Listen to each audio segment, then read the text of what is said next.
Hello YouTube, Candyman here, welcome back to Dead by Daylight. Today I am going to be talking about the upcoming tomorrow PTB of Tools of Torment, Chapter 27 on Dead by Daylight, and what to expect upcoming to this game. As of recently, there has been an audio leak on DVD Twitter by Behavior themselves, leaking audio relating to the new killer, showing the background of Dead by Daylight, but cutting off what seems to be where the killer should be, and we get some mechanical sounds. So it could be confirmed that it's a cybernetic cyborg, or it could be a mad scientist at the same time, while using the cyborg for her or his own purposes. To confirm whether what the killer is or who the killer is not fully determined, but I rather believe that it's most likely a cyborg. The reason being is that, well, first off, I'm going to point out a few major differences between what everybody else is thinking, what they're hoping, to what might actually happen. To start off, I'm going to be having to shut down the whole theories that it's FNAF, that it's Terminator, and all that. In fact, it's nowhere nearly related at all, as we see on the file holder right here that we get a triangle logo on top of it and something in the middle that can be hardly recognized. And we get a clearer image later on DVD Twitter to what that logo looks like, and to what it appears is nowhere close to Skynet's logo. Not even a long shot. Compared to FNAF Security Breach, very close, but the middle did not match. So in other words, it was a direct miss, but a very close hit. So the chapter is original, yes, but is it completely original? No. In other words, I believe this is an inspiration to another game. Well, what could it be possibly related to? Well, let's take a look at the head right here. What do we notice? That it has a human skull on it, and that there happens to be a few mechanical parts, but it's the eye that gets the attention. It has two red dots, covered full of metal, and seems to be a cybernetic cyborg kind of eye. Ladies and gentlemen, I present that there's a possibility this whole chapter is inspired by none other than Cyberpunk 2077. Don't believe me?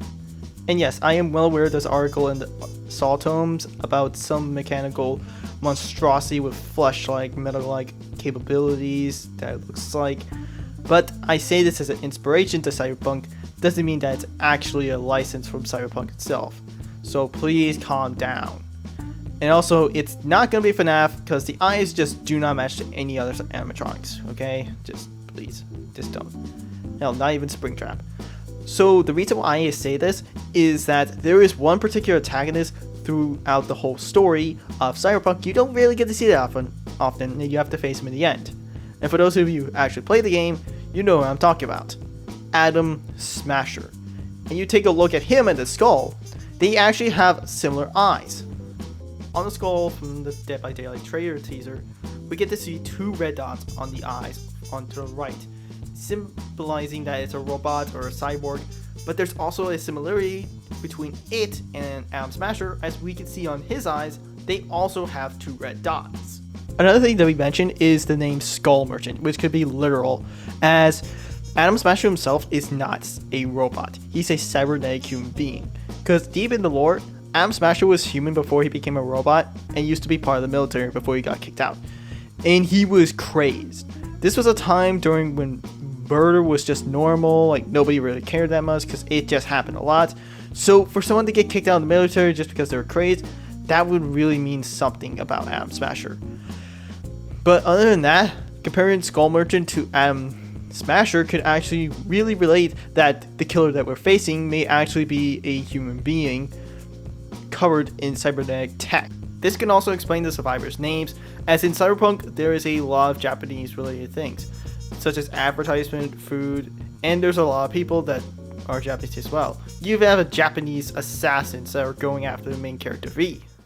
I'm going to end the video here as I've got nothing else to say.